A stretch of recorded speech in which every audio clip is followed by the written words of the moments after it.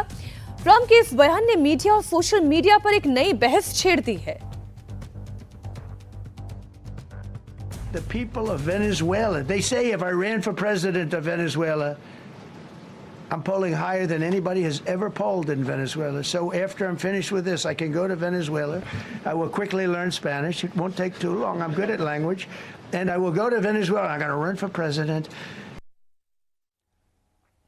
Israel लगातार Iran पर हमले कर रहा है। देर रात भी खर्म शहर में एक अटैक किया गया। यह हमला कुत अल शेख इलाके के एक बड़े पोर्ट पर किया गया। बहुत ही महत्वपूर्ण जगह है जहां ईरान की नौसेना के लिए जहाज और दूसरे साजो सामान तैयार किए जाते हैं, इसलिए हमले में काफी नुकसान हुआ है। ये आप तस्वीर देखिए, ये आपको क्रीक की तस्वीर नजर आ रही है और समंदर के ठीक किनारे पर आपको जो यहाँ पर क्रीक के किनारे आपको नजर आए काले धुएं का गुबार उठता हुआ दिख रहा है और ठीक उसके सामने आपको जहाज और बोट्स नजर आ रहे हैं। यही वो जगह है जहां पर हमला किया गया। यहाँ पर जो ईरानी नौसेना है उनके जहाज तैयार होते थे, उनको रिपेयर किया जाता था, दूसरे बोट्स बनाए जाते, साजो सामान रखा था, तब उसे पूरी तरह से तबाह कर दिया गया ताकि जो वहां की नौसेना है किसी भी लिहाज से नए बोट्स ना बना पाए और अगर उनके बोट्स क्षतिग्रस्त हुए हैं तो उनको रिपेयर तक ना कर पाए।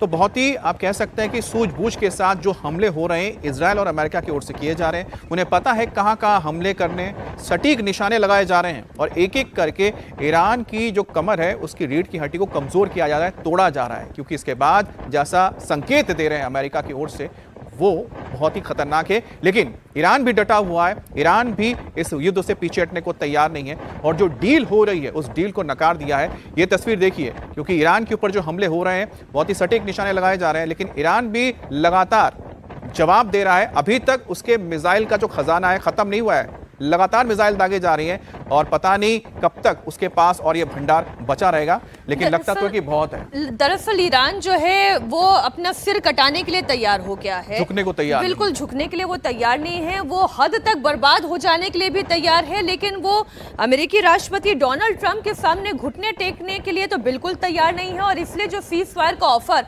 अमेरिका की ओर से दिया गया है, उस सीज फायर के ऑफर को ईरान पूरी तरह से नकार चुका है, ठुकरा चुका है। यूएस इजराइल मिलकर ईरान पर अटैक कर रहे हैं तो ईरान भी जबरदस्त पलटवार कर रहा है। एक और बड़ी खबर आपको इस जंग से जुड़ी हुई दे दें, इराक के एरबिल में ईरान ने अमेरिकी सैन्य अड्डे पर हमला किया है, जिसके बाद अमेरिकी बेस पर एयर डिफेंस सिस्टम एक्टिव हो गया है। हालांकि यह हमला सीधे ईरान ने नहीं बल्कि ईरान के समर्थन वाले हथियारबंद समूह मिलिशिया ने किया है। बताया जा रहा है कि इसका मकसद अमेरिका का ध्यान युद्ध से हटाकर फिर इस ओर केंद्रित करना है।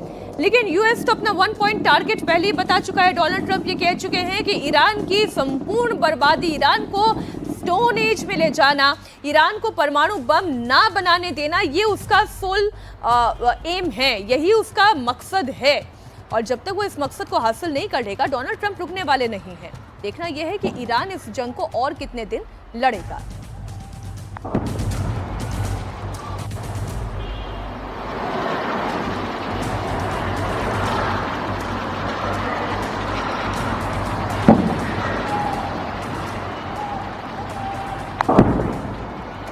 अब ट्रंप की धमकियों के बीच ईरान ने एक वीडियो संदेश दिया है। इस वीडियो संदेश में ईरान के सुप्रीम काउंसिल ऑफ यूथ के सेक्रेटरी ने देश के सभी युवाओं से पावर प्लांट्स के चारों ओर ह्यूमन चेन बनाने की अपील की है। अब ईरानी सरकार टेलीविजन पर इस संदेश को दे रही है, जिसमें कहा जा रहा है कि मैं सभी युवा, एथलीट्स, आर्टिस्ट, स्टूडेंट्स और यूनिवर्सिटी स्टूडेंट्स और उनके प्रोफेसर्स को इन्वाइट करता हूं, मंगलवार को दोपहर 2 बजे पावर प्लांट्स के चारों ओर इकट्ठा हो जाएं। हमारी नेशनल एसेट और कैपिटल है। चाहे आपकी पसंद या पॉलिटिकल नज़ीरा कुछ भी हो, वो ईरान और ईरानी युवाओं के भविष्य के लिए है।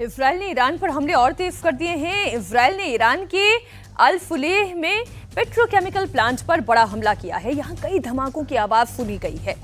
ये ईरान के एनर्जी इंफ्रास्ट्रक्चर का एक अहम हिस्सा माना जाता है। इस प्लांट पर हमले की पुष्टि अब खुद इजराइल के प्रधानमंत्री नेतन्याहू ने की है।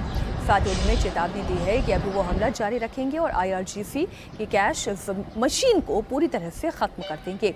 नेतन्याहू ने कहा कि इजराइल पहले से कहीं ज्यादा मजबूत है। היום השמדנו את המפעל הפטרוכימי הגדול ביותר באיראן. זאת אומרת, אנחנו מחסלים בשיטתיות את מכונת הכסף של משמרות המהפכה. אנחנו מחסלים מפעלים, אנחנו מחסלים פעילים, וכן, אנחנו ממשיכים לחסל בכירים. איראן היא לא אותה איראן, היא כבר לא אותה איראן. ישראל היא לא אותה ישראל. ישראל חזקה מאי פעם, ומשטר הטרור באיראן खलाश बेपाम। अब इजराइल के साथ साथ ईरान के अलग अलग देशों में भी हमले जारी हैं। ईरान ने सऊदी अरब के अल जुबैल में मिसाइल से हमला किया है, जिसकी आवाज भी कई किलोमीटर तक सुनी गई है। जानकारी के मुताबिक ईरान ने एक साथ कई मिसाइलें दागी थी, जिसमें से करीब 10 से ज्यादा मिसाइलों को तो सऊदी अरब के डिफेंस सिस्टम ने खत्म कर दिया, तबाह कर दिया आसमान में, लेकिन एक मिसाइल गिरने में कामयाब रहा और जिसके बाद जबरदस्त धमाका हो, उसकी आवाज दूर तक सुनाई दी है। लेकिन ये तस्वीर आप देख रहे हैं, इजराइल ने किस तरह से ईरान के अंदर जाके वहां के एक बड़े पेट्रोकेमिकल प्लांट के ऊपर हमला किया है और पूरी तरह से उसे तबाह कर दिया है। ईरान के इराक और इजराइल पर ताबड़तोड़ हमले जारी हैं। देर रात इराक के इरबिल इलाके में ड्रोन हमला हुआ। माना जा रहा है कि ये हमले ईरान के खिलाफ खड़े कुर्द विरोधी समूहों के ठिकानों पर किए गए। इराक के इरबिल प्रांत में धमाकों की आवाज सुनाई थी।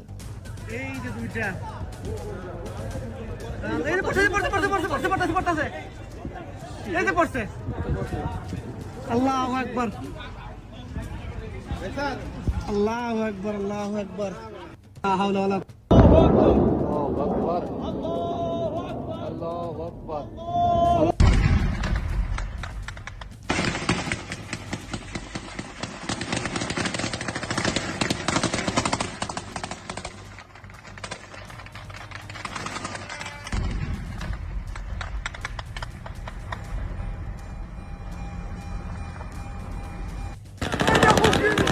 अब इजराइल के साथ ईरान ने अलग अलग देशों में हमले जारी रखे हैं। ईरान ने सऊदी अरब के अल जुबैल में मिसाइल अटैक किया और इसके इलाके में इंडस्ट्रियल एरिया को निशाना बनाया गया और इसकी आवाज़ कई किलोमीटर तक सुनाई दी थी। तो अल जुबैल की तस्वीर देख रहे हैं, जहां पर एक प्लांट के ऊपर हमला किया गया था, जिसके बाद माना जा रहा है कि सऊदी अरब जो लगातार चेतावनी दे रहा है ईरान को कि वो उसके इलाके में हमले ना करे और लगातार जिस तरह से मिसाइलें दागी जाती हैं, कल भी बताया जा रहा है करीब 1 दर्जन मिसाइलें दागी गई थी सऊदी अरब के ऊपर, उसके एयर डिफेंस सिस्टम ने उसे ख़त्म कर दिया था।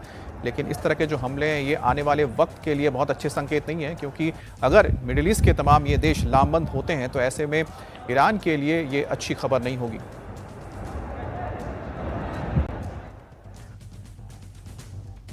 ईरान अमेरिका और इजराइल के हमले का पलटवार कर रहा है। ईरान लगातार खाड़ी देशों में अमेरिका और उसके सहयोगियों को निशाना बना रहा है। सऊदी अरब के अल जुएब में ईरान ने अटैक किया, जिसकी तस्वीरें आप देख रहे हैं। ये एक औद्योगिक केंद्र है जिसे निशाना बनाया गया। उसके बाद यहाँ से आग और धुएं की लपटें जो आप देख रहे हैं, आग की लपटें और धुएं का गुबार ये तस्वीरों में कैद हुआ है। सऊदी अरब में यह हमला हुआ है ईरान की तरफ से। ईरान अमेरिका के जितने भी हितैषी हैं उनके ऊपर अटैक कर रहा है और उसमें सऊदी अरब तो सबसे बड़ा हितैषी है अमेरिका का, और अमेरिका के बहुत सारे एसेट्स वहाँ पर हैं। इसलिए ईरान लगातार जब से ये जंग शुरू हुई है तब से सऊदी अरब पर रह रहकर हमले कर रहा है।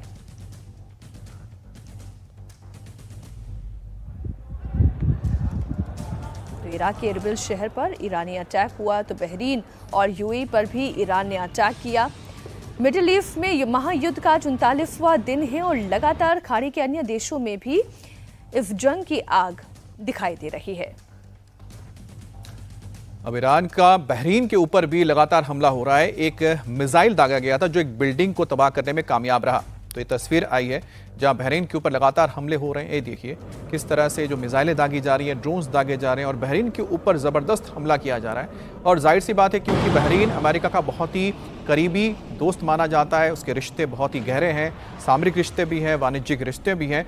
और ऐसे में बहरीन के ऊपर सबसे ज़्यादा हमले इस वक्त हो रहे हैं क्योंकि एक बहुत ही छोटा सा एक टापू है, उसके ऊपर हमला करना आसान है और अगर दूरी देखी जाए तो बहुत करीब है ईरान के तट से। तो ऐसे में यहाँ पर छोटे मध्यम दूरी के जो मिसाइल्स हैं वो भी दागे जाते हैं, ड्रोन भी दागे जाते हैं और आसानी से जो टारगेट्स होते हैं उनको अचीव किया जाता है। हालांकि बहरीन में जो एयर डिफेंस सिस्टम लगा है वो भी लगातार काम कर रहा है, लेकिन एक साथ जब दर्जनों ड्रोन आते हैं तो सबको एक साथ इंटरसेप्ट कर पाना मुमकिन नहीं होता और यही वजह है कि काफ़ी नुकसान इस वक्त बहरीन को झेलना पड़ रहा है। ईरान ने इराक के इरबिल शहर को भी निशाना बनाया। ईरान ने इरबिल में ड्रोन से ताबड़तोड़ अटैक किया। इसकी तस्वीरें आप देख रहे हैं। अब ये तस्वीरें बता रही है कि ईरान को इतनी धमकियां दे चुके हैं डोनाल्ड ट्रंप, ये कह रहे हैं कि तुम्हारे लिए कयामत की रात होने जा रही है। अमेरिका और डोनाल्ड ट्रंप ईरान को पाषाण युग में पहुंचा देंगे। इतनी सारी धमकियों के बीच भी ईरान लगातार अमेरिका के सहयोगियों पर अटैक कर रहा है और जहां जहां पे यूएस एस्टैब्लिशमेंट्स हैं खाड़ी के देशों में वहां पर अटैक कर रहा है।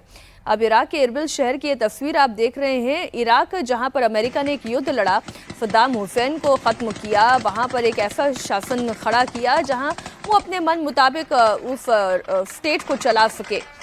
उसके कितने सारे मिलिट्री एस्टैब्लिशमेंट हैं इराक में, लेकिन आज की तारीख में आप देखें ईरान का लगातार हमले का शिकार इराक हो रहा है।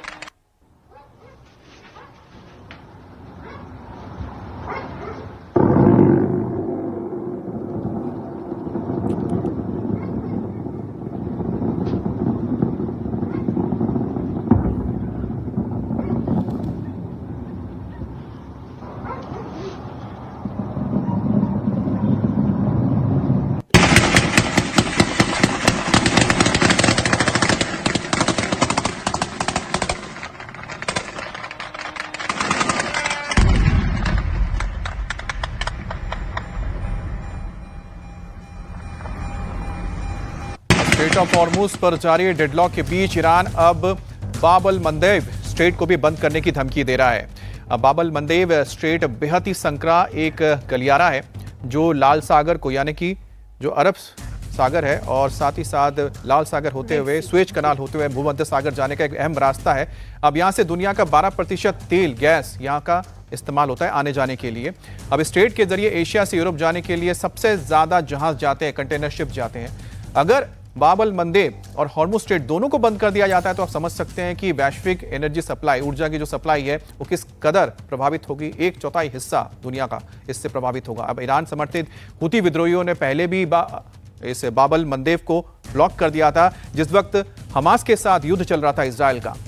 अब इस जलमार्ग को बाधित करने पे बहुत बड़ा खतरा पैदा हो सकता है और ये पूरी दुनिया के लिए बहुत ही खतरनाक हो जाएगा कि दो ऐसे पॉइंट जहां से तेल और गैस की आवाजाही होती है। अब बाब अल मंदेब तो स्वेज कनाल को जोड़ने वाला रास्ता है। ऐसे में अगर इसे बंद कर दिया जाता है तो यूरोप के साथ एशिया का जो पूरा का पूरा कनेक्शन है वही खत्म हो जाएगा। कितना बड़ा व्यापार होता है और इसका असर ना सिर्फ ऊर्जा के क्षेत्र में बल्कि आर्थिक और व्यापारिक रूप से भी पूरे दुनिया पर पड़ेगा। बगदाद में भी ईरान ने हमला किया है। अमेरिकी बेस को निशाना बनाया है। विक्टोरिया बेस को टारगेट कर अटैक किया गया है।